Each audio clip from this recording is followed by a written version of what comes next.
FIR 100% quash होगी। जी हाँ my dear friends, अगर झूठी FIR है तो झूठे सबूत होंगे। दोस्तों, आज मैं आपको इस वीडियो में बहुत ही इंपॉर्टेंट जानकारी बताने वाला हूं। अगर कोई भी पर्सन आप पर झूठी FIR करवाता है या आपकी बीवी आप पर झूठी FIR करवाती है तो आपको केस नहीं लड़ना है। अपना टाइम, पैसा, मेंटल कंडीशन खराब नहीं करनी है, अपनी जवानी खराब नहीं करनी है, उसको FIR को ही खत्म करवानी है। समझ रहे हो? तो 1 जुलाई से नया लॉ इंप्लीमेंट हो गया है। आपको नया लॉ पता होना चाहिए ताकि भविष्य के अंदर आपकी बीवी या दुश्मन आप पर FIR ना करवा सके। फर्स्ट, BNSS 173 के तहत भैया FIR लॉन्च होती है।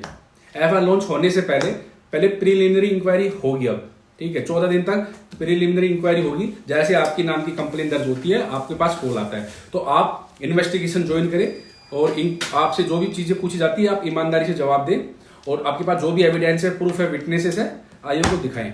अगर आयोग को लगता है भैया ये दुश्मन है, ये वाइफ है, इसकी झूठ बोल रही है, तो आपके नाम की FIR लॉन्च नहीं होगी। ठीक है, अगर फिर भी आयोग FIR लॉन्च कर देता है तो आप सीनियर अथॉरिटी के पास जा सकते हैं, SHO, SP, DSP, ACP के पास। ठीक है, वहां पर आपका मैटर सोल्व हो जाएगा। अगर आपकी वहां पर सुनी नहीं जाती है तो आईओ FIR लॉन्च कर देगा। FIR लॉन्च होने के बाद उसके पास 2 ऑप्शन होता है, वो प्रॉपर तरीके से इन्वेस्टिगेशन करे। देखो, FIR लॉन्च होने से पहले प्रीलिमिनरी इंक्वायरी होती है, इंक्वायरी।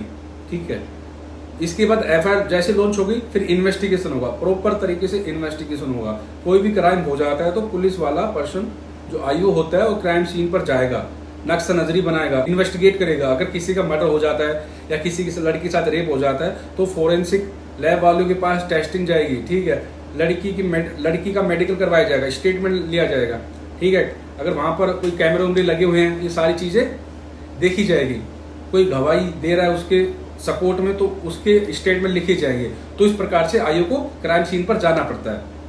ठीक है, लेकिन झूठे केस में वो क्या होता है, वो पुलिस जो आईओ होता है ना वो जाता ही नहीं है, लिपापोती करता है थाने के अंदर। इन्वेस्टिगेशन होगा, फिर इसके बाद चार्जशीट बनती है।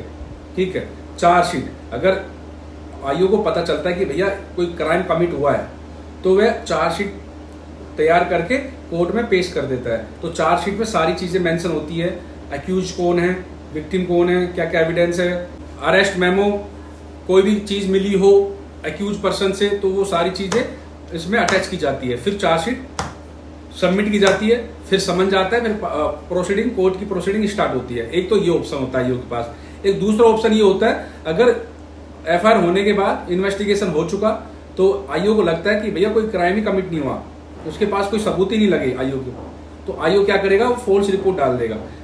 ठीक है, कोर्ट में जैसे फॉल्स रिपोर्ट डालती है तो आपको केस लड़ना नहीं है, आपको ट्रायल नहीं फेस करना है। ठीक है, ये प्रोसीजर होता है, आईओ के पास ये पावर होती है। अगर कोई भी FIR लॉन्च हो गई तो इन्वेस्टिगेशन करने के बाद उसको पता चला कि भैया कोई क्राइम ही कमिट नहीं हुआ, जो इसकी वाइफ थी या इसका कोई दुश्मन था वो झूठ बोल रहा था।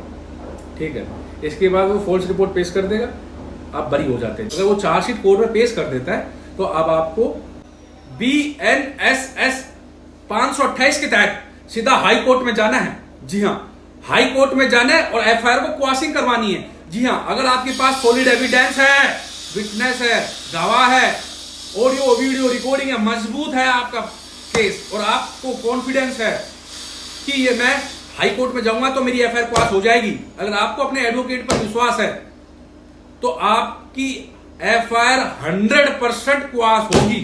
जी हाँ माय डियर फ्रेंड्स।